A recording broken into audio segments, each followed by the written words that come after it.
Hello and welcome to the latest episode of the KLMS Rugby Podcast. As this season, we aim to bring you unrivaled coverage of the club and international game involving Irish teams. And today we will dive deep by previewing the provinces in the United Rugby Championship. Last week, we covered the best of the rest. For the four provinces, silverware is expected rather than wanted. The pressure is on for Leinster and Munster, but Connacht and Ulster will need big seasons to scatter some doubters. Also, with me to discuss the season ahead, we have a brilliant four-guest panel, one guest per province as well. Returning to the show, we have Chrissy Hawkins of Leinster and Aaron Talbot of Munster. Firstly, welcome to yourselves. And joining for the first time, we have the Red Hand podcast, Daniel Humphreys, and Master of Nuns, Jonathan West or Westy. Everyone, welcome to the show. It is great to have you all on. I'm sure we're all buzzing for the new season, and we definitely missed rugby in that, I think Westy said, a 2 week break over the summer. That's all we really got from it. Yeah, it's been hard work, hasn't it? It really has. It really was. As we said, we had the Olympics, then it was back into more rugby and more rugby and more rugby. But this is what it's all about. It's all about those pre-season games against Benetton and Sale and Bath and Bordeaux and whoever else they're playing. I don't even know. We're recording this way ahead of schedule anyway. So, Chrissy, I will start with yourself with the new season around the corner. Excitement levels. This is usually where they hit the peak and then they dwindle off from here. So, whereabouts is it for you? I'm not gonna lie, it's pretty non-existent. Something died in me after the Champions Cup final, and I don't have any hope, any getting my hopes up in any way, shape, or form. Like we have the squad, we've had the squad for the last couple of years.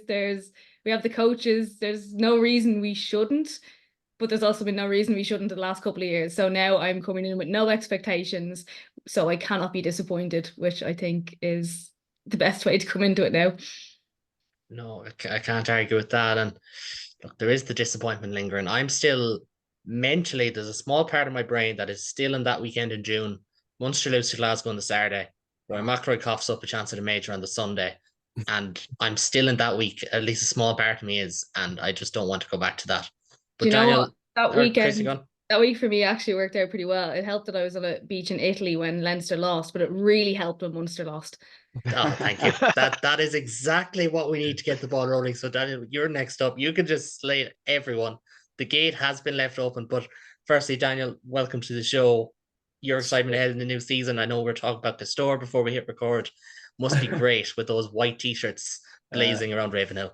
yeah, I think it's one of Ulster's two signings over the summer. I actually am quite excited against a sort of it must be a sort of a converse of what Chrissy says. Like I've sort of had a bit of an expectation or maybe like a lack of expectations maybe the last couple of seasons, and then we kind of sort of like this year I was totally convinced about halfway obviously when McFarlane got sacked and Kitsoff was being sent home, and it just like I mean, it was the Draco basket case comment was kept, and you were going, okay. And then they kind of pulled it out of the bag, towards the end of the season, and it was good in a sense as well that it was a young team that did that, and so I suppose I don't have expectations, but I'm quite excited to watch a team of guys who are largely Ulster products. And I think there's been an issue with Ulster fans for a while that we've been quite obsessed with our superstars or signing a superstar. And I'm not sure it's always yielded, like it's yielded good highlights and good Twitter clips, of watching Charles Piatow cut a team open or watch, Marcel Casilla blowing boys' front doors off. But it hasn't really brought about this sort of cohesive idea of what the club and maybe what the team is supposed to be about. And so I'm quite excited to maybe see, I suppose I just think it looks like it's well set up to do well. I don't know loads about Richie Murphy, but obviously I watched him coach there and the guy seemed to really like him within Ulster. And I think there's a good team there. And I think so I don't know. Am I excited? Yeah, I suppose I'm more excited in that there's like a freedom of not having any expectations to do anything, which is must be a lot like just the complete converse of what it is to be a Leinster fan. It's just complete freedom to if we don't go to any finals, no one's going to be altogether that surprised. And if any sort of success is will be welcome. So I have a bit of excitement anyway. That's what we like to hear. And I'm sure as much as you went on about the signings for a second, if Ferner Cock is running in tries from 70 meters with his long hair Yeah. blowing in the wind, you're not going to say no to that either. You No, know, that's true. That's true. And I think he looks like someone who people have become a bit of a cult figure as well. Ulster fans really tend to, I think Irish rugby fans in general, we actually tend to almost attach ourselves more to these cult figures within our provinces than we do with the major superstars, because we tend to give them quite a tough time if they're not the best player in the world. So I'm quite excited to watch a bit of Werner Koch and yeah, the long flowing locks. So yeah, I'm excited for that. should be a lot of fun. Aaron, we had you debut on the show during the South African series, two of the best test matches of the year up to that point. So, to be fair, talking about pre-season rugby and early URC rounds, a bit of a come down, but bring us to your Munster level and your Munster excitement. Whereabouts is it at now after, like Leinster, the most disappointing way to end the season? I'm still, like you said earlier, I'm still in that weekend when Rory missed that fucking 5 feet putt. It sits there in the back of the head, like, but coming after the end of the last season, like, it hurts losing to Glasgow, you know, it hurts. Like, I'd actually rather lose to Leinster than lose to Glasgow, and that's saying something. Like, so yeah, I feel like we've had rugby every other week since the Rugby World Cup final in 2019. You know, it's hard to say, but I'm tired. Do you know what I mean? But looking at the Munster signings coming in, we look bringing up a few of those young academy players. I'm excited. You know, I mean, we have to be. Klein being back, I saw a news article earlier. It's like he's a new signing. Is he really? We'll see. But yeah, I mean, you can't not be excited for that Munster team. The what if of the end of last season and what we could do going forward. You know, you have to be excited for that. Yeah, Absolutely, and I think the young players, especially, I think we've got almost selfish now with the under-20s doing so well every year. Yeah. There's nearly 1 or 2 or 3 players per group that everyone is ready to watch. And like, even like you take Sean O'Dogbo at Munster, for example, and Westy, you take someone like Hugh Gavin at Connacht, and he was brilliant in the preseason game. We saw that offload that got a little bit of a viral moment. That's where the excitement kicks in. It's the young players, the homegrown players, the guys who are just going to look fearless and you haven't seen them before. And that's what you'll probably try and hang your hat on, isn't it?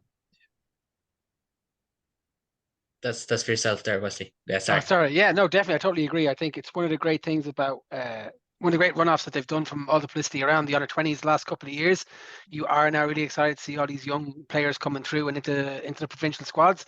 I think in a lot of positions as well, there's room for people to move up. So it doesn't have to be this year. It doesn't have to, players like Adogbo or Gavin, as you say, don't have to start every game, but when they get their moments, we know they're going to be big moments, and hopefully they're given a few years to grow and develop. It's funny when you look at you're talking about transfers earlier, you look at the transfers in and out of provinces, like the out numbers massively outweigh the in numbers in every case. I think Leinster only signed technically 3 players, but the underlying message there is that there are players being promoted constantly from within the academies, which is really, really exciting. It's particularly exciting in Connacht. I mean, we've had we've had a lot of people leave the season, but 2 of the most high profile, Tiernan O'Halloran, who 35 has been playing, or 33, 34, I think, playing for Connacht since he was 17, I think, when he got his first cap. Jared Butler, who captained the province for 3 or 4 years, have left. These are big names in the changing room. Like the Gavin Thornby as well. There's so many others. Tom Daly, I'm not going to mention them all, but who leave these massive gaps in a squad, and that's an opportunity for people to stand up. Same in the likes of Munster. You've got Conway retiring. Okay, it's not retiring in the way he might have liked, and I've always been a big fan. But there's a space now for somebody to step up, and I think, okay, maybe he's not directed from academy, but the likes of Jim Kilgannon being young coming into that squad has so much to offer. And obviously I'm biased because he came from Connacht, so I'd see we're gutted to have lost him. But I think, yeah, I'm not quite I'm really excited about the rugby season. I've been so starved for rugby. I watched Japan Canada last weekend. It was on 10 o'clock on a Saturday evening. Like, I need something to do, So I'm really excited for the season to come back. I think that's the point where you ask people to do something else when you're watching that particular. Don't get me wrong, some people love tier 2 rugby, and I absolutely get it. But you do need a break. I do agree with what Aaron was saying. Sometimes you just need a break, and like having the little filament of Dupont and the Sevens, and that Olympic quarterfinal, that was grand. That did me. That got me through to now. I watched a rugby game on TikTok, which I still can't believe I'm saying, last weekend. Ridiculous. It's an absolute ick if there ever was one. But we're here now. As people listen to this, the season will be just days away. So it's fine. We're here. If you have withdrawals, we're here. If you're ready for it not to start yet, I mean, the internationals won't be back, so you can wait and use their time frame, I suppose. But we're going to take this kind of team by team. The way we'll do it, we'll start with like an overview. So say Chrissy with Leinster, Westy with Connacht, or so on and so forth, and then just open the floor for analysis, opinion, a couple of jibes, because we are a fan-centric podcast. That's what we have to do. And Daniel, I'm going to start with yourself, because I think Ulster probably is the most interesting case heading into this season. We saw Richie Murphy's brief stint as interim head coach last season was brilliant. Really, like, probably should have beaten Munster in Thomond Park. Probably should have had another 1 or 2 wins. They did beat Leinster. They had some big home wins. And it looked like the tide was starting to turn on the field and off. As you mentioned at the start of the show, there is a little bit of, not just excitement, but almost a relief and a freedom about Ulster at the moment.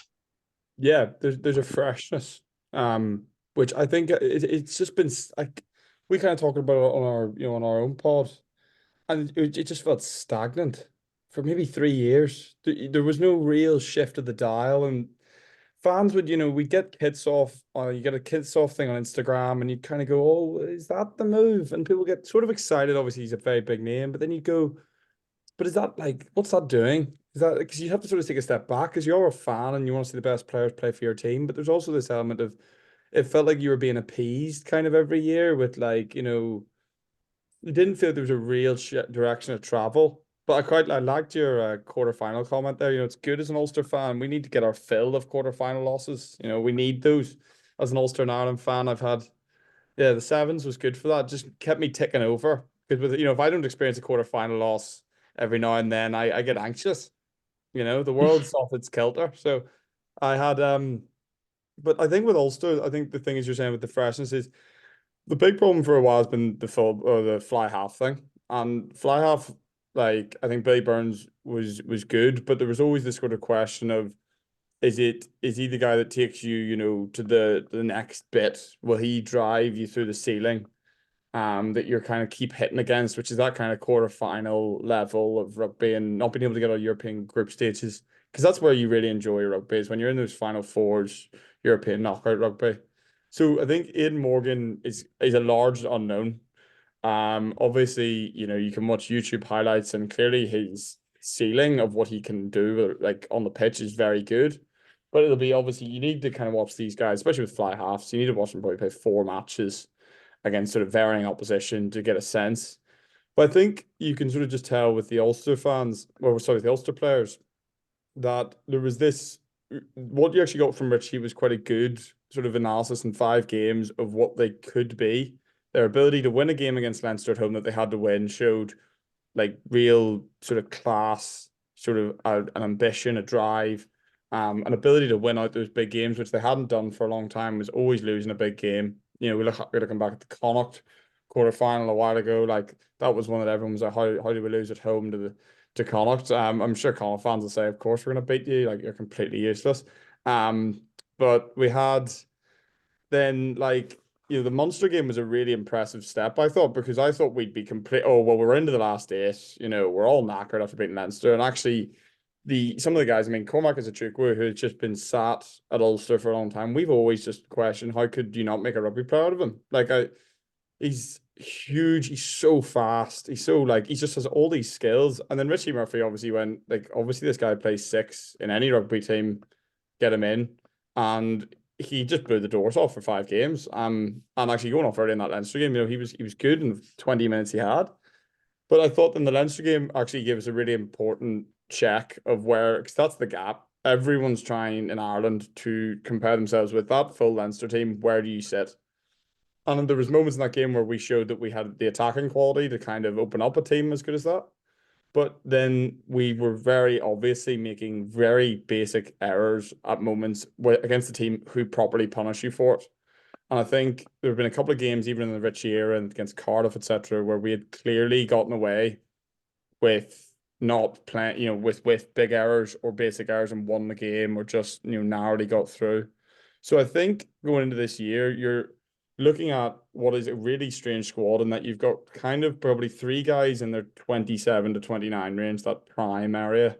And then at the sort of, you've got a clump of players who are under 25. And that's really exciting as well because, we've got Dave McCann, Harry Sheridan, Ethan McElroy, but Balakoon, I think, is just over that now. Stuart Moore, and then we've got Cormac Isachukwu. And then sort of up front as well, then there's this thing of Tom O'Toole potentially moving to the loose head, it seems to be what they want to do with him. And I think that's a good move. Personally, I think he'll be more free on the loose head side to do what he does best, which is doesn't knock down scrums. He's better on the ball. He's better in defence. So I think there's lots of good bits. I think the Aidan Morgan thing at fly half is going to be our big question. I think if he's able to, look like the kind of really talented footballer that he is, he could unlock that back line, playing on an artificial pitch, playing like high speed rugby, which is what Richie Murphy's under 20s teams do. They push teams edge to edge, they run them around the park. I think if he can, even sort of make big strides playing at 10 and starting at 10 for us, he could unlock what has kind of just not been there for a while, which is our actual ability to play a lot of rugby with the backline that we've got, and actually with the forwards that we have, and push teams around. So I suppose the only thing I would say to sort of finish on is that our squad might look a bit weak as the dog days of the season come in, and I think that'll be the big test, is that our younger guys, Scott Wilson, who was very good last year, are they able to provide this kind of constant rolling backup? Because Leinster's great quality is that guys just constantly fresh. Like, they always have a very high standard of player always coming on. So I think our starting 15, actually, if it's our perfect day, best 15, good team. But it'll be interesting to see, I suppose, can Richie create a squad out of these players? And I think with such a young team, the fans will massively get behind them. They're like a largely Ulster produced, largely young group of players, and I'm just very excited to see where they're able to go. And I think, as you say, there's a lot of, probably the most amount of questions of any provinces around Ulster, because it feels like it go, either way. But I think under Richie, I think he's the perfect coach to take a very young group of players forward. Yeah, no, absolutely, completely agree with that, and very thorough insight. And I might just start with you because there's two things I want to take from that. One is the out half, and one is the prop situation. And Richie Murphy's teams at under 20 level, and that's where we're kind of basing a lot of his coaching on. They had a certain type of 10, that typical Leinster, mature, kick heavy 10. He went with someone like Charlie Schechter over Tony Butler, for instance, and Butler much more attacking. Now he's bringing in someone like Aidan Morgan. And what we seen last year was, he did try and expand that game plan. He put Stuart Moore at 15. They got a different angle from him. For instance, they've used Dave McCann and Cormac Isachukwu on the wide flanks. How do you feel with Aidan Morgan they're going to go? And not that we know too much about him, but how do you think that will go for Ulster in year one? And what would you like to see from him, I suppose? From what I can tell from what I've watched of him in that, because I'm trying to find full games of these sort of Waikato playing different provinces and stuff like that. It's obviously difficult, but from what I can see of trying to watch long spells of him playing, is that you're going to really struggle to shoehorn him into a role. I just think, like a lot of Kiwis, he will just naturally play the way he wants to play. And if you try and make him do things he doesn't want to do, this is, by the way, just from a very small sample size of what I've been able to watch from him, I don't get the sense he'll like that. And I think as any 22-year-old rugby player doesn't like to be sort of made to do something they don't really want to do. He'll want to play the way he played in New Zealand, just in a different country. I can't imagine he's going to go. And I think good coaches, I think the best coaches, they encourage you to do that. They won't try and enforce some sort of system that they absolutely believe this is the only way you can play fly half in my system. Otherwise, you're not playing. They create a structure in which guys can then produce their best. And I think Andy Farrell with Ireland is a really good example. Just a lot of guys who probably under Joe Schmidt, for example, just didn't really thrive in being forced into a role. But you give them a structure in which they can thrive. I think that'll be the real test of his coaching. Because I think with under 20s, you get this rolling conveyor belt. It's almost like a school team, and you tell them what to do, and you can treat them like, and I suppose they are, they're teenagers. The difficult bit about senior rugby is that you have big personalities, big guys who will say, well, I know more than you. I've got, 50 caps for Ireland. And that's the difficult bit, is that you have to then sort of treat guys, I suppose, in this adult sphere of a structure. But I think Aidan Morgan, I hope they will encourage him to play the way he wants to play the game. within an encouraging structure. But I think that's probably, I'm really hoping, I think Richie Murphy, from what I can tell, is a very smart coach. He's from that Joe Schmidt kind of school of thought, I think, initially, but I'm hoping that there's a second sort of, way of a change in how he's able to look at players, because he's now a senior team, and I think I'm backing him a lot, but I think the fly half situation will be a massive tell of whether or not Richie Murphy is able to change his coaching style slightly, especially according to who he's got on the pitch, because he hasn't got loads of options at fly half, especially. Oh, it's definitely one of the slimmer ones, and look, we hope it goes well for him. I would be of the opinion that for a guy like that, he's Irish qualified, he's going to be starting 10 for Ulster. Get him involved with Ulster, get him minutes, get him into an Irish camp for a week, give him that kind of a boost. Like don't let another player slip through the cracks. Would be my opinion. Yeah. But there's loads of different ways of looking at it. I do hope it goes well for him.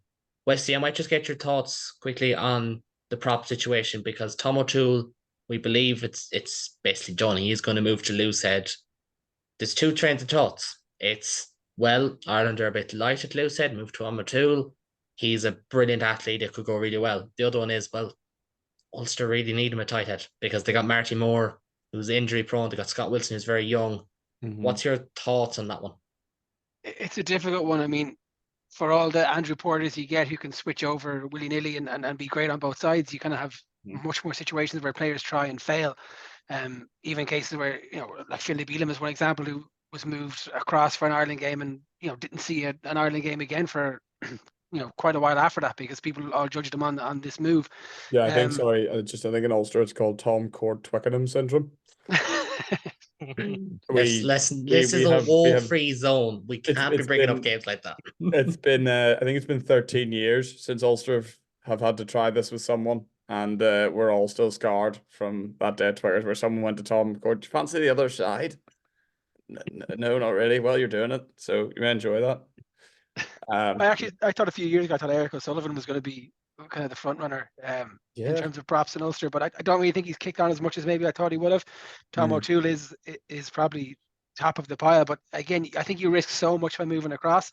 You're moving across because you have Ireland ambitions and you want to break into that squad, but it's also a position Ireland, well, we're not stacked in it, but we're not exactly reaching either. So I think it's high risk, high reward. He's young enough to do it. I'd say, like, luckily he's doing it relatively early in his career. But it's very high risk, high reward, as I said at the start. I think it started just quickly as well. I think it maybe slightly speaks to the comfort of the Ulster coaches to be okay. Well, obviously, Ulster coaches are probably listening to a lot of it, but I think they would have a fair, if they really believed they had no other options, if you were really going to clean us out of tight head by doing this, I'm sure the Ulster coaches kind of go, we can't do that. I think it speaks a bit to how much they rate Scott Wilson. And I think they really, really rated scrummaging, from what I can tell people, because obviously a lot of 21-year-olds. He's pro ready. That's the thing. Yeah. He's pro ready. Yeah.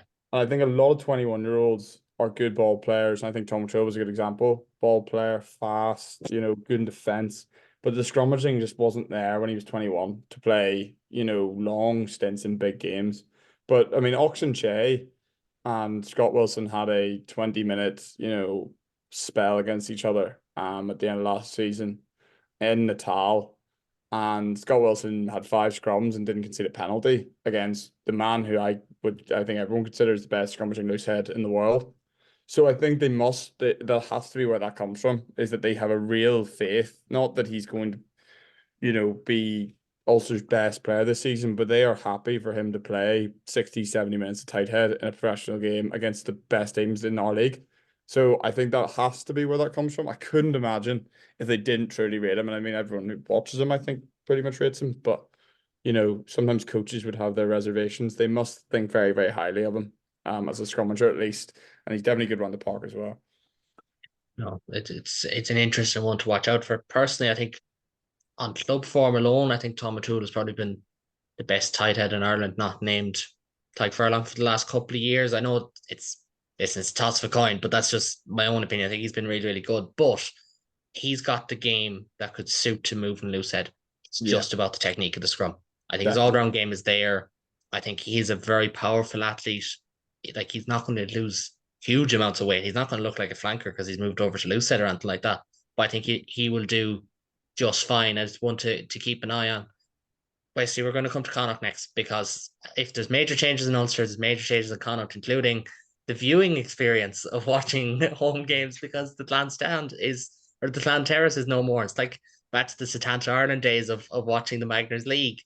But I want to get your thoughts just on everything at the province. You mentioned players leaving, new look stadium, new look kit, new look Mac Hansen haircut. Again, there's a lot to discuss.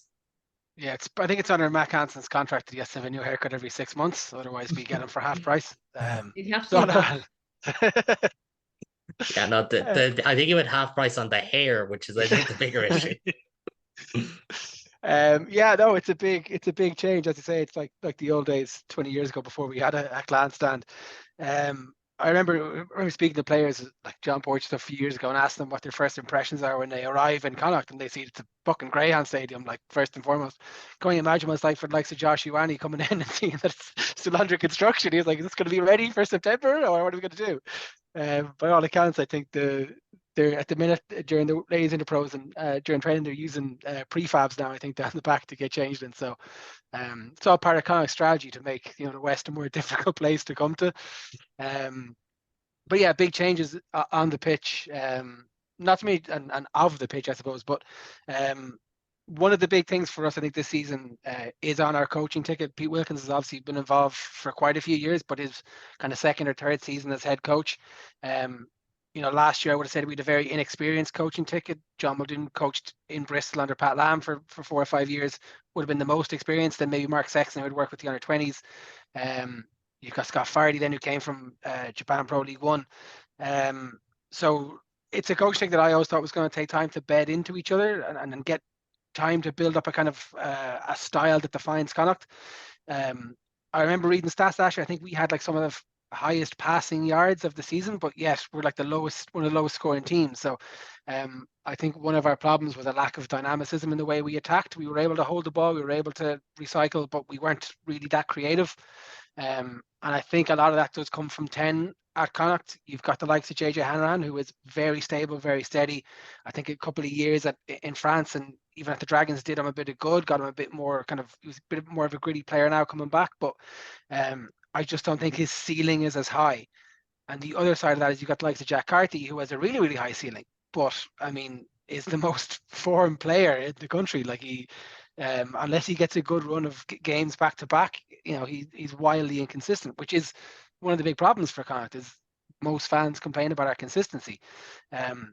And age is a factor with those two as well. Like they're both in their 30s, and it's not that you turn 30, throw them to the scrap heap, but you do have to start looking beyond. And Ioane is going to be a 1-year deal, and that kind of all feeds into that conversation, doesn't it?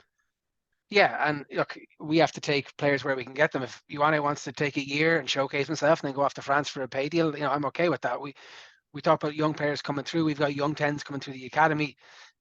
Sean Yachten and actually a cousin of mine, Harry West, is in the academy, so I'd hope to see a bit of him maybe this season. But yeah, it's a bit of I think Josh Ioane is a bit of a stopgap. But now I haven't watched that much Super Rugby in the last couple of years, but during COVID and probably 2021, we watched quite a fair bit of the Super Rugby. And Josh Ioane was quite prolific back then, and was obviously played for the All Blacks under 20s, I think. So I'll be really excited to see what he can bring to the squad. By all accounts, Ben Murphy was very impressive at the weekend against Sale. So I think that was another problem we had, was a lot was dumped on Quaylen Blade's shoulders. Marmion was a fantastic 9. I still don't know why we let him go. Like I would have moved hell and earth to try and keep him, wealth of experience. And I thought the two of them at competition for 9 was exactly what we needed. It was the only position we had really two, I would say, not top class players, but not a mile off it, But yeah, as we said earlier, a lot of youth coming through. So I am excited to see the dynamic of the year, but I mean, we've Munster away first. I mean, I've kind of shut out Munster away at the end of the last season from my memory. I actually watched it in a pub in Dingle, so that whole day is just a blur. So you can't, you've no time really to bed in. It has to be fast. And Josh Ioane wasn't included at the weekend in the Sale game because he was deemed not up to fitness just yet. Now I know his wife just had a baby. They just moved. There's a whole lot of other factors going on in his life, so maybe he's been time to bed in, and that's great. We also have the likes of Shay Mullins and Andrew Smith coming back from the 7s. thought Mullins in particular in the last couple of games of sevens was very, very impressive. So I'm excited to see more of him play. I like that we seem to be investing in the youth of our academy, which is great. You know, I said Hugh Gavin coming through. The younger Daniel Hawkshaw played as well at the weekend and was quite good. Like there is a lot to be excited about. We're just probably. I think a lot will be said about this coaching ticket this year if they don't perform. If we have another season like last year, again, as I say, people in Connacht ask for consistently, but we were kind of a bit consistently shit last season. So we didn't really have as many big key moments to hang our hats on that we usually have one or two massive scalps that we can say, well, at least we got that.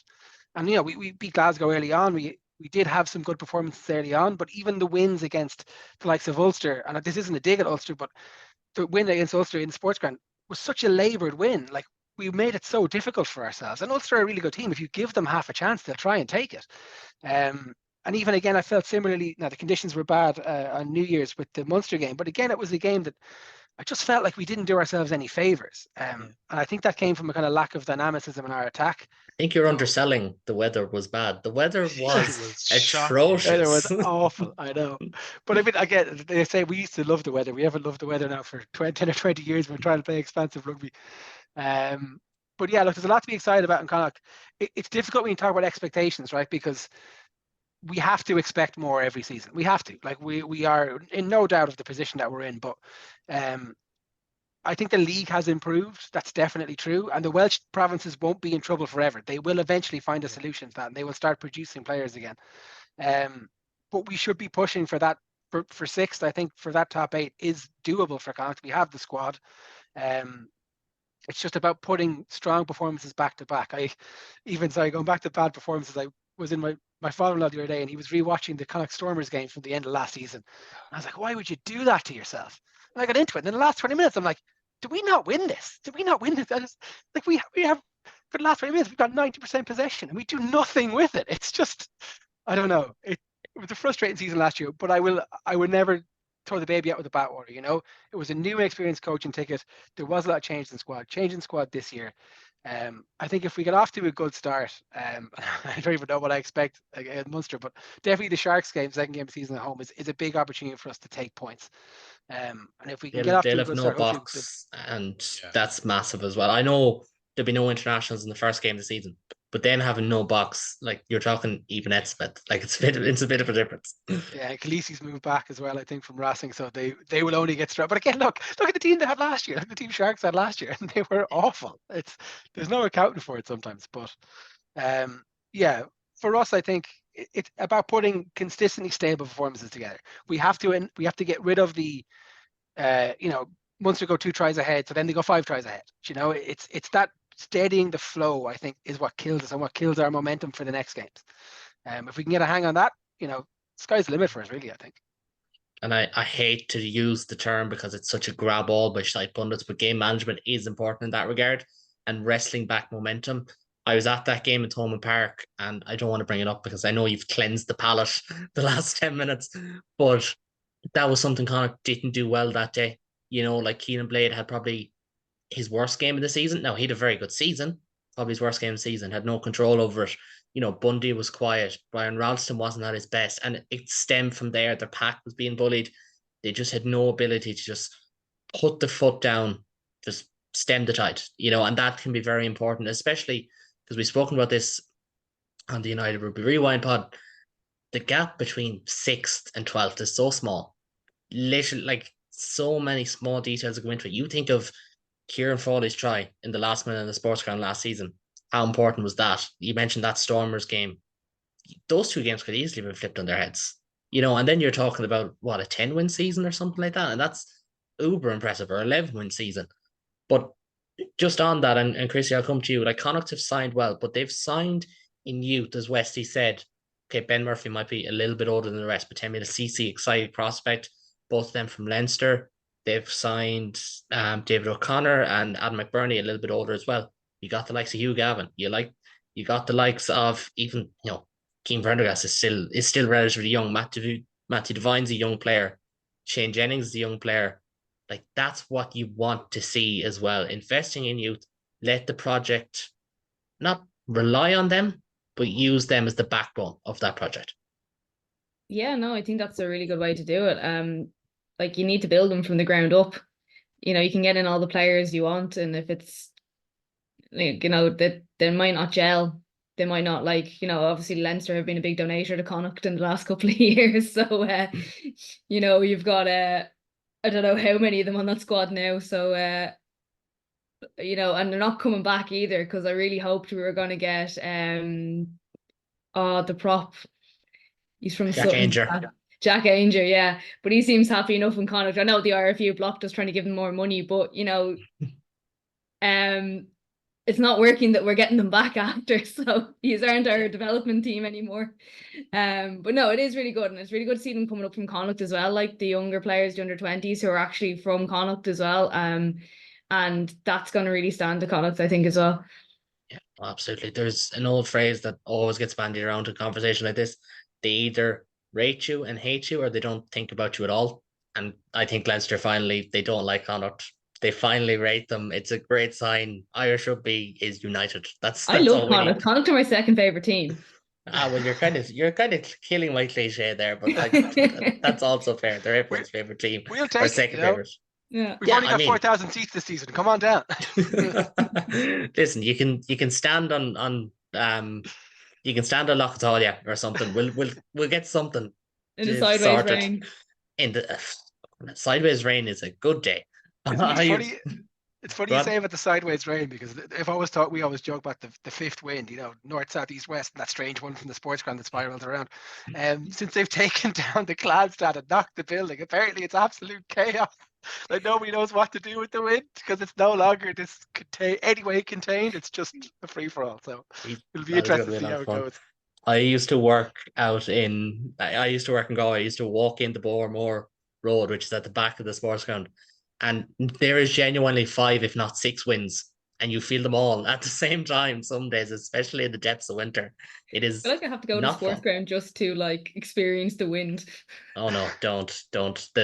Just stay inside the fancy seats of the main stand. You'll be fine. You'll be dry. There'll be nice food, good pints. That's all that matters. We're going to move things on. We're going to talk about Munster next. And Aaron, look, last year was a good year in a block, that 11, 12, 13 game block, whatever it was. But the aim, the minimum, has to go one step further, because ultimately semi-final is the bare minimum. Home semi-final, you have to win that. Yeah, completely agree.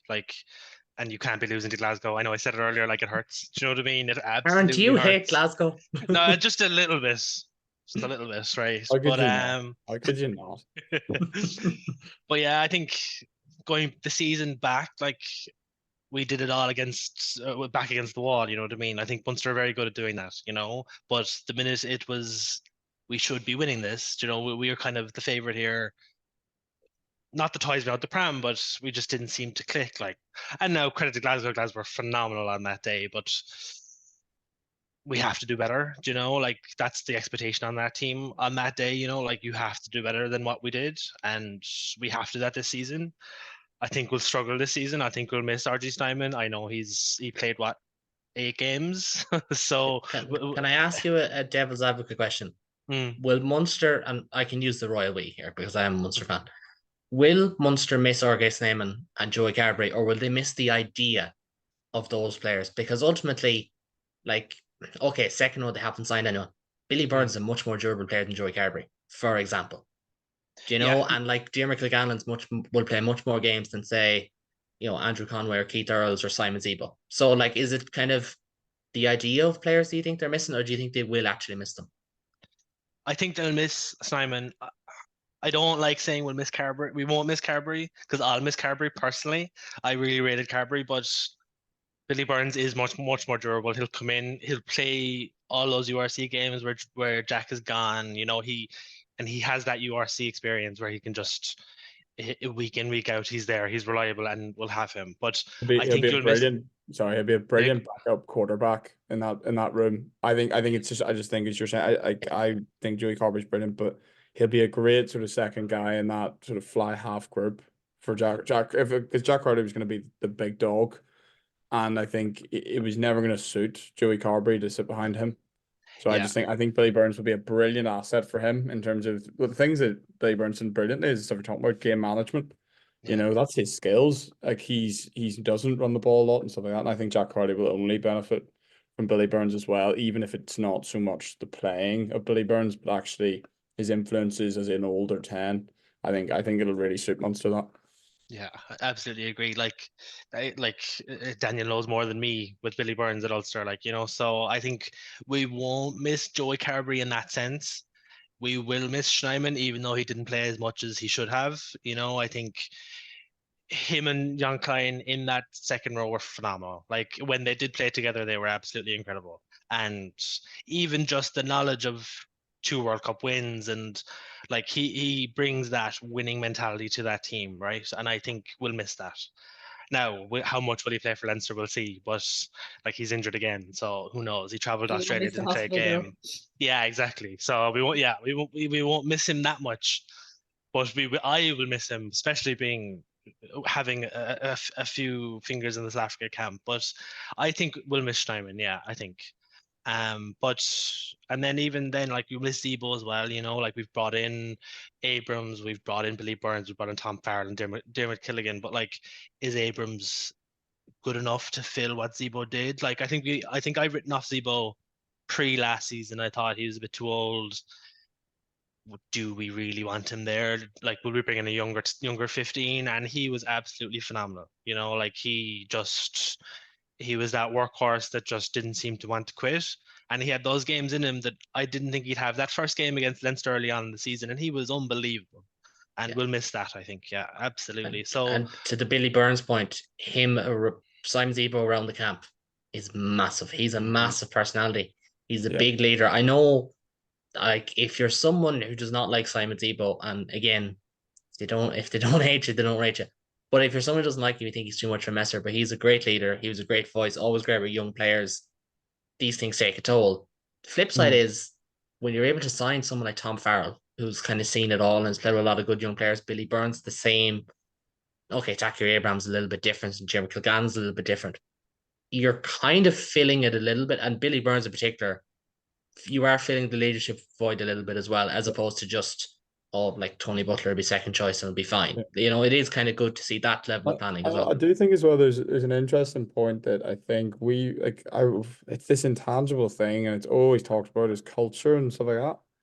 But I have this kind of feeling about these older guys. These are really shrewd signings, and they're probably underrated. So I think actually they're massively underrated in large parts of like the rugby world. Like these guys who have just done it, and they drive out their performances, and they get every inch out of themselves. In terms of because all these young guys can be the most talented players in the room, but if they have no idea how to be pros or be the best player they can be, you can actually half the time you can only really learn that from someone who got the best out of someone who was, someone who wasn't as talented as you are, but he gets every single inch out of himself.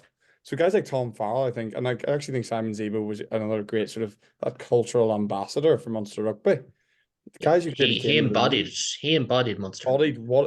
The amount he cares, the amount of like he was a fan on the pitch. It bothered him every single penalty, and I think this is the thing that I sometimes struggle sometimes when people talk about signing from outside of Ireland all the time, and people always want, we should go get the best winger in South Africa or the best, 7 in Australia. And it's like actually half the time those guys will struggle to come in and really stamp their authority on the team. But actually, these guys probably come in pretty quick. Guys like Billy Burns, who really do understand our club of sort of that Munster, Ulster, the fans who they care so much, they will really get it immediately. And they're able to bring this kind of, it's a weirdly, but then you hear guys sort of talk about it, other players in the squad, and they go, oh, we love Billy. We absolutely love him. But like sometimes you go, well, I don't really see it on the pitch, but they go, but like, I don't give a shit. Like anytime I want to speak to someone, I go chat to him. And every single time I want to hear, what do they do wrong there? He's the best guy to speak to, or something along those lines. And these guys are class for that. And so if you have academy players, the only way that you can really drive the best out of them is with guys like that who are able to show them the way. And I think that's why. So, I think Munster signings have been very shrewd moves. Absolutely. And I think, like you mentioned, like the kind of, you didn't say it per se, but the good club player. and the Yeah. guys who you will get 20 games a season out of and 70 plus minutes, they're massive. You think of Billy Holland, Alan O'Connor, of the Irish guys, you think of Jean Plain. And actually, about Jean Plain, it was mentioned about him this time last year at the World Cup that, oh, he's a good club player, as if like that means less. No, that's exactly what you need in a position like second row. You know, you need a guy who will just go 80 minutes and will just be a leader and a calm voice. That's massive. It's worth double. I think with Munster, I think it's a good point. I think with the likes of Billy Burns, getting a calm leader, I don't think leadership comes naturally to Joey Carberry, for instance. No. So it's a nice juxtaposition in that regard. Tom Farrell, like he's played with, in my opinion, Ireland's best ever 12 for the last 5, 6, 7 years in Bundy Aki. He will know how to play alongside Alex Nankivell. He'll know how to be a leader from his time at Connacht as well. I really like those moves. And Wesley, I might just get your opinion on those. I know Munster kind of went up there and robbed a couple of Connacht players. And okay, Eadstown is a little bit of a Munster hub at the moment with Clegallon and Luckman and Byrne and so on and so forth. But your thoughts on Clegallon and Farrell in red? Because I'm excited to see both of them. They both look good against Bath at the weekend. What are you thinking on them? I was gutted for both of them, to be perfectly honest with you, leaving. Now, as Chrissy said, they're actually both original Leinster players, but Clegallon in particular actually came up through our academy. So Yeah. it kind of stings extra that maybe we've put development into a player that has then decided to move on. It also really highlights the fact that we've done nothing but sign speedy backs for the last 2 seasons, and then our probably best, but one of our best up and coming backs decides, well, there's too many players here, I'm going to go somewhere else. It's like, oh, maybe we should have been trying to sign props or something. But yeah, I think for someone like Clegallon, I think you only have to type him into YouTube and you'll see his highlight reel from a relatively small subset of games. He is this strong, dynamic try scorer, this great ball carrier. And I totally agree with what Daniel said about the likes of Tom Farrell, who is a squad leader. Again, he came from Division 2 in England into Connacht and ended up in Ireland training squads. Now, is probably horrifically unlucky at the times he got really bad injuries. Every time he seemed to build up a head of steam, he seemed to have something that pulled him back. But again, like this, he was one of the brightest sparks on dreary days last season. So I think, as you said, a lot of experience playing inside Bundy, a lot of experience playing, again, okay, not loads of different leagues, but different leagues and different styles, bringing that into an environment where you've got like some Nankivell, who again is coming from, well, I know he's been a season already, but you're coming from Super Rugby. There's a lot of experience to be shared there and a really good potential for a partnership. And as we said already, with the likes of Zebo and Conway gone, you've a great chance. And I know there's plenty of other young backs as well, but there's a great opportunity for Clegallon. I think he will really, really hit the ground running if he gets game time at Munster. I think his style will really fit in with what you're going for. And I'm just because I'm still interested by this point, because we talked to Gareth Steenson, who I think is a perfect example of someone who was like this. Just like he cared so much about his club at Exeter, it drove him every single day, that he absolutely loved his town and the people. And I think it's interesting then, I suppose, because we're talking about it in the Munster, maybe the Ulster context, but I think like Chris would be interested, because I think that Leinster maybe have been without this, like the Scott Fardy, who I thought, or like, they had these guys like Brad Thorne, I know was kind of more at his peak. He was an awesome rugby player, but like kind of these guys who you can have all the talent in the world, but they know the last 20 minutes of a rugby game so well. And I just remember watching it when I would watch Scott later Fardy. in Nasewa in particular, Yeah. like when he came back the after second retiring. Yeah, Mhm. exactly. Yeah. And like these people who like, sort of objectively you would like watch the Leinster team and go like, is he the best player to play in that position? And then in like the last 20 minutes, those conversations that you watch on the TV, and it's, the captain, maybe the kicker, and then Scott Fardy would walk in and he'd have a quick word. It wouldn't be that he's telling him what to do or say, well, and everyone would just turn to Issa and go, right, what do we do here? Because those last 20 minutes, it's so often rugby, it doesn't seem like it's the best 15 players. It's the guys who know the last 20 minutes of a rugby match. When you were talking about that earlier as well, Scott Fardy came to mind as well, because I had no idea who he was when he came to Leinster. And by the end, I was like, please don't retire. Yeah. I just, and like it's just someone who everyone again just seemed to rate so highly. Like it's hard for Leinster to find those people, because you have to find someone who's good enough to be in your starting 15. And when it comes to maybe Ulster, Connacht, and Munster, you guys like Tom Farrell, they'll get a game. But like, Rhys Ruddock, I think, was another one, at Leinster, who then he slid down to kind of clearly work quite a lot with the guys who were in the league team. It felt like the midweek Lions team or something that he was running. He would always babysit the kids when we were rolling them Yeah. out the rest of the internationals. But it shows you how important those roles are in a club, Yeah. like, Yeah. because you can't have 15, like it's the old quote, like, I mean, we win nothing with kids, but it does actually matter because you need senior figures Yeah. You and need leaders. you need them. And like you can't, and I think even sometimes leaders who aren't the best players is kind of another thing, because the best players are trying to be the best players on the pitch.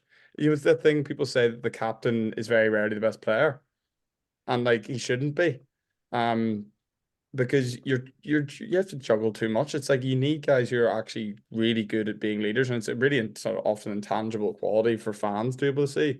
But I just think, yeah, like it's something with Leinster. I just think last 2 years you lose two finals like that, and you kind of look at it and you go like, especially the Irish I won just 2 years ago. That was when I was just watching. I was going, like, where's the leader? Like, who's turning around and going, lads, calm down. We've got 20 minutes here. We've got 10 points. We're gonna win the game. I just think because it's so difficult for Leinster because they've got so much quality. But sometimes I just think that would be the signing for Leinster. Where's a 32-year-old who's played 50 international games and really knows what he's talking about? And I'm counting all of this as Leinster chat, so we can just segue right into it straight away. And Chrissy, you are a Leinster fan. I know Daniel may be hiding something there with his luring about Leinster, but they are the ones under the most amount of pressure. Like that's the reality of it. If you have the biggest budget and you have the most star power, bar maybe the Sharks, who we've discussed, there's going to be a lot of pressure. And after 3 trophyless seasons, the question on everyone's lips is, will this be their year? This is a URC chat, first and foremost, but will this be their year? You know what? This is making me sound like a Liverpool fan, which I also am. But this is their year. I honestly, as I said, I'm still trying not to get my hopes up, but kind of thinking about some of the things. Like this year, we have a full year with Nienbar. We have Jordy Barr coming in. I know we've got Snyman coming in, but I don't count him as a signing because he's going to be injured for the whole season. But like at the same time, like we're not going to have Dan Sheehan for the first, and he's going to be a big loss. Like you can't deny, like he's not just a hooker; he's another winger when you need him. He's a brilliant edge forward in that Leinster system. Like just running down the tram lines, running people over, along with Jack Conan. It works. Exactly, and like Kelleher works so well. Yeah. Like Kelleher is very good, but he's not as dynamic in that sense, I think. And it's different too, isn't it? Because you're going from having a 50-30 option to, like, no disrespect to John McKee or Lee Barron, they're good players, but they're only going to get 10-15 minutes. And Kelleher is going to become like Porter, where you have to get every last bit of him in those big games. I'm excited to see Lee Barron actually, because I did see him in a couple of games, and he's very fast, but he's also like 10, so he's very like Sheehan. So in terms of his build, he's a similar build to Dan Sheehan.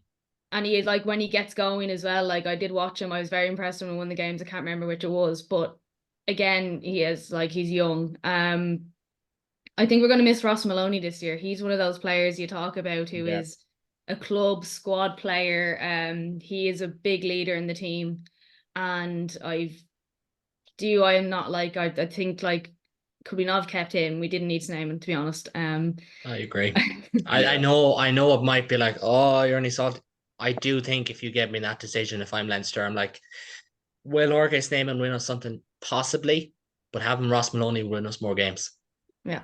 I genuinely think that's what boils down to. That's the point about Snyman. Like, if you get him for 8 games at the end of the year, he could take you to the promised land kind of thing. But there's one example of it, and like I haven't seen him at any other club, or unless he's got Rossi and that medical team, and I don't know what they put in him, but he's able to finish World Cup, no problem. He's got no issue with those. But yeah, even like the rugby championship, I heard he was injured. I was like, of course. So we're nearly the URC. It's about time he got injured. He's seen the club season coming around, and he's gone, actually, it's fine. The Munster fans are going to be furious with him. So he wants to make sure he's injured for the Croke Park game. No, I'm calling it here. He's going to be man of the match in Thomond Park. Yeah, even if he's not the best player on the pitch, it'll be one of those vibes picks that they just do just to get people talking. Even if he's sitting up in the stand with his tie on, they'll turn around and go, God, hasn't he had some influence on those second rows at Leinster? I mean, that's what we're subjected to in 90% of Irish rugby podcasts anyway, so why not, I suppose. But just We'll spend on half that, time looking at Johnny if he's at the game as well. They'll be like, remember him? He's like, yes, we do. It's Oh, fine. He doesn't God. play anymore. Jo- And I was Johnny a massive Ham. fan. I literally is my favorite player ever. But I'm like, okay, we don't need to see he's at the game. Well done. I know. I mean, it's like the Mark Robson he's the Ulster guy, does a lot of the commentary, and every time Sexton comes on the TV, well, couldn't they do with him now? I love Oh. him. He's my favorite. If we turn around to Jack Kyle in the stands at Ravenhill, would we go, well, if it was 1944, I could do with him. I know, He's not and I playing, think he doesn't have a role anymore. like it started with Rog and Sexton, and Yeah. we had our French rugby pot there at the start of the month, and they said they had it for Dupont in a game that Toulouse were winning, and they literally flicked him every 5 minutes to be like, what did he make of that try? Oh, they conceded a penalty. What's he thinking? He's probably thinking, oh, Grant, if this game won, I could just rest up here. But like, it's just a weird thing. But it's beside the point. Aaron, I want to get your take on Leinster. So keep it civil if you can. But Try. Of course, you become Munster fan to talk about Leinster. I didn't get to He ask knows him what he's another doing. question. No, it's listen, lads. I don't want to get sued here. But anyways, with Leinster, we talk about pressure, we talk about leadership, we talk about all these things. But ultimately, if you ask me, I think what's going to come down to is their attack. They got a new attack coach in there after they didn't fire a shot in a Heineken Cup final and didn't fire much of a shot down Loftus Versfeld either in the URC semi-final. Yeah. What do you want to see from Leinster this season under Tyler Blendell? Just, yeah, it's a good question. Just executing on attack. Like you say there, like they didn't fire a shot off his first field, and you have to. Like that's what Munster did when we went south and on that run. You know, you have to. Even if you get punched twice, you punch twice back. Like Wesley said earlier with Connacht, like Munster were up two tries, it's suddenly 5. You can't let that happen. You know, like you have to punch back, especially in those big games, because we know through the season Leinster are so fit and they'll win all those mid games against the Ospreys and everyone's on international break, and they'll win those games. But come a semi-final, come a final, come a quarter-final, even they need to execute, you know. And like it looked like they did that a few years ago again in that Toulouse game in that final, but you can't then capitulate when your back's against the wall, you know. And I think Blendell will be good at that, but also Jacques being in there for a year now and having that team, like he's been there and he's done that, do you know what I mean? And he'll go, why are we losing? Do you know what I mean? And he'll figure out why and they'll execute, you know? And I think this season for Leinster, it could go pretty poorly, or it's overcome, like, do you know, like the playoffs come and we kind of all, they just walk us all, you know what I mean? And I think that could probably happen, you know? Right. It's either one or the other, and there's going to be no kind of middle ground where we go, you know, like Ulster beat Leinster at the end of last season. We kind of go, we can kind of get them if we're good enough. Do you know what I mean?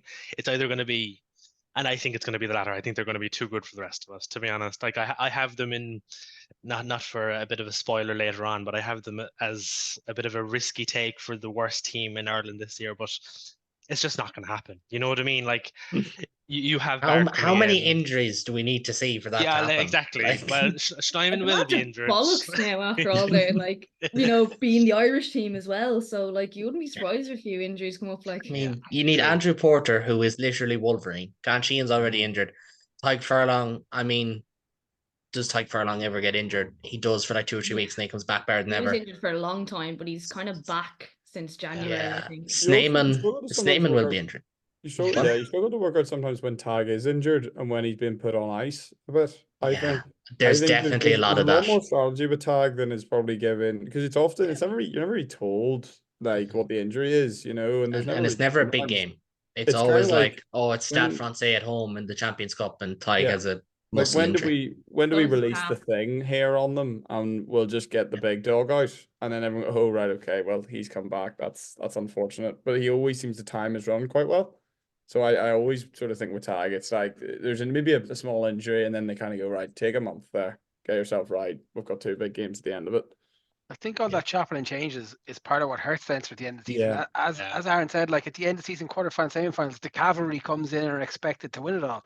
Like it's been very much a team of 2 squads for the last 3 years, and I think that's the That's not reason that good. they've ultimately left empty-handed at the end of the season.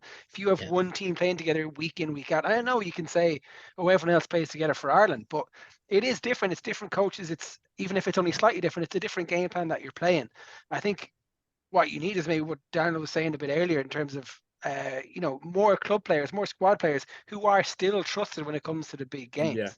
Yeah. Rather And than I having think- 2 drastically different squads. I think that's what they kind of hoped a bit out of Natai. Like just a bit more that he would be the guy who gels those 2 squads into one, like that he would actually play, big games, and that he would be he was trusted injured. and often I've found it's like he's just looked He was our short. Naaman. And I mean, and then they've just decided that Charles, you're no good. Do you have Geordie's phone number? Yeah. We might get surely him. you do. You must But do. it's funny because I made that same point as what Westy made there. Season preview last year, I got an awful lot of stick for this actually. And if the people who give me stick for it are listening now, Westy said it, so it sound. But I said I think Leinster are going backwards based on their squad and how they use it, because I think it had become 2-tier squad. And I thought that hurt them. 2019, 2018, you had guys like Max Deegan, you had guys like Reece Ruddock. They were in and out of both teams, or even the squads, or even a Jack Conan, a Gibson Park, a James Lowe. Obviously, they're different because the nationality rule changed. Scott Fardy, Nasewa, guys like Dave Carney, Rory Loughlin. That was so interchangeable. Now it seems to be Team A and Team B. And is that one of the things that's hurting them? I do think it is. And like, you're bringing in Jordy Barrett for 6 months. That's just going to give as much of a headache as Anton, because unless Henshaw and Ringrose are both injured or one of them's injured, someone's going to miss out. It's always one or the other because they're too good when they're together. I mean, yeah, there's that That's too. why, like, the world can't handle them both fit, so one is injured and at all Bundy. times. There's always one of the 3 injured. Yeah. What I'd is take it Jordy like? Barrett for 6 weeks if I got to be honest. But sure. Yeah, but you're not paying his wages, are you? True. I mean, there's another conversation about the wages thing that I went over with Well, we Keenan make all Winod the before. money, so we deserve it. Yeah, I mean, the tickets prices for Croke Park for the Munster game part 2 are, you'll make money off that anyways, because they're a little bit on the steeper side. We do need to wrap things up. I think the summary of the last 50 minutes is Leinster under pressure, Munster signed well, Connacht are great fun, and Ulster will wait and see how their 10s will go. But before we go, I need to get predictions because you're recorded and I can hold you to account for it, and that's how fun happens. Chrissy, I'm going to start with you. Who is your 4 Shield winners for Wales, Scotland, Italy, South Africa, and Ireland? Well, I think we're going to win the Shield again because it's the only thing we've seen to be able to win the last couple of years. So I'm going to go wild and say Benetton for the Scotland one. Nice. Yeah, I no, I'm a big fan of Glasgow, but no, you've ruined it. Chrissy, I'm not talking now. Yeah. Wales, I'll just go Ospreys because I think they're the only ones who probably aren't imploding at the moment. And South Africa, let's go Bulls just because they seem to be bane of everyone's existence. Yeah, Aaron, same question to you.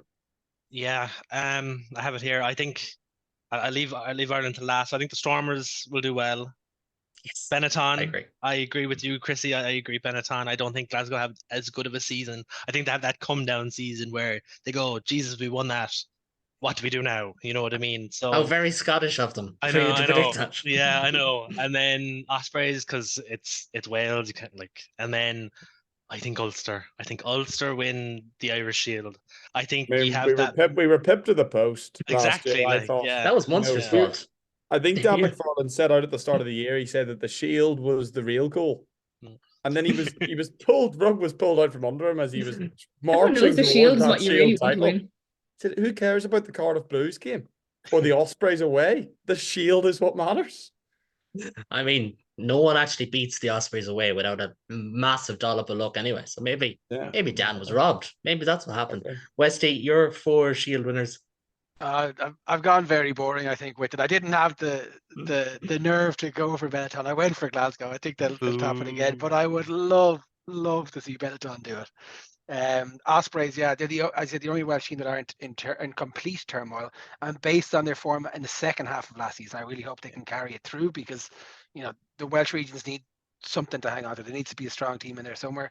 I think Bulls will win the South African Conference. I think they've been a bridesmaid for enough seasons now. I kind of think they're building towards it. Hopefully, well, I'd like to see a successful season for them if it's not ourselves. And yeah, Leinster to win the Irish Shield. I think Geordie Barrett will ride on a white horse in January and see them over the line.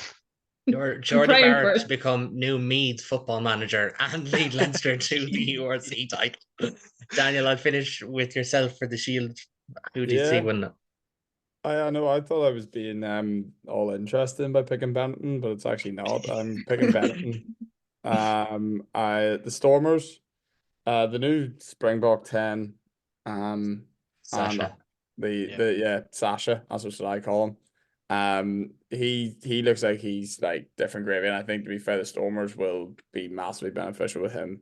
So yeah, the Stormers, Ulster obviously to take back what's rightfully theirs in the Irish Shield, and yeah, to be honest with the Welsh one, like I tried to even work out, it's just a race to the bottom, that one. Like it's probably the Ospreys. They look like the team who could beat some teams, but like it's, if the Ospreys can replace Nicky Smith, they'll be a top 8 contender again. If they can't, I think they're going to be in a little bit of trouble. Yeah, that's where I lie with them. I've done these predictions already. I'm going to go Leinster, Stormers, and Ospreys.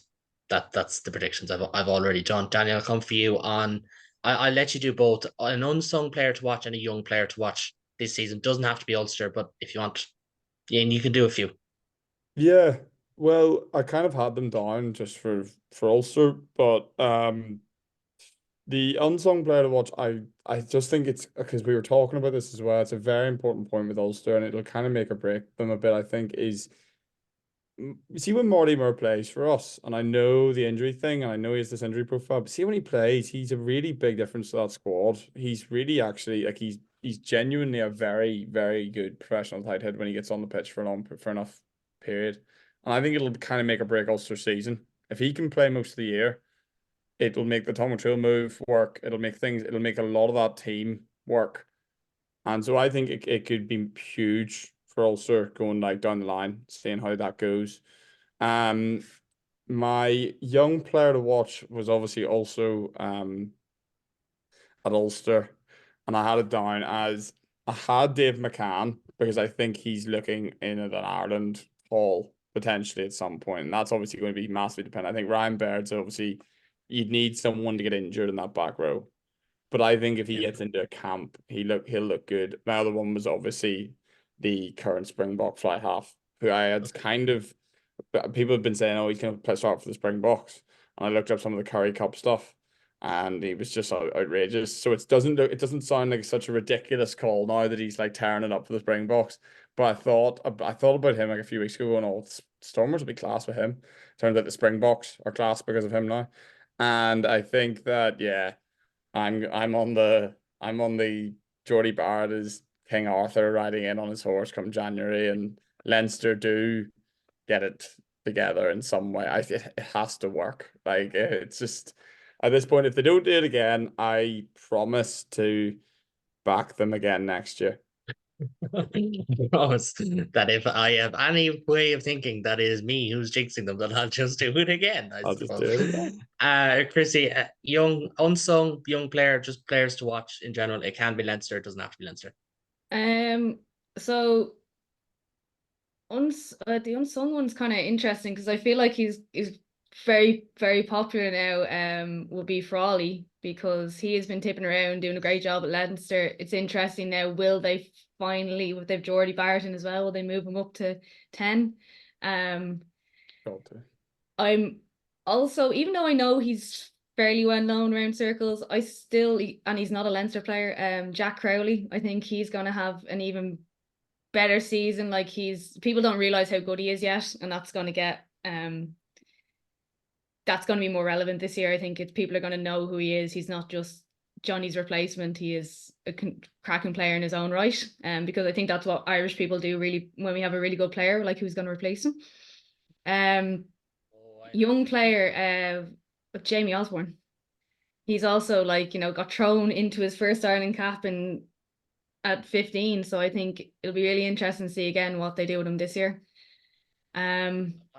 Players to watch as well. I think Sasha's obviously going to be the big one to watch. Yeah, I feel like that's the normal choice. Like he's only 22. I think Osborne's 22 or 23. He's 22. He's very young. Like they're. If he's even 22, he was 21 at some point in the season last year. I mean, he's young. All I know is he's younger than me. He's 22. Yeah, I mean, what are we doing with our lives? Anyways, wait to get to my age and the older players are retiring.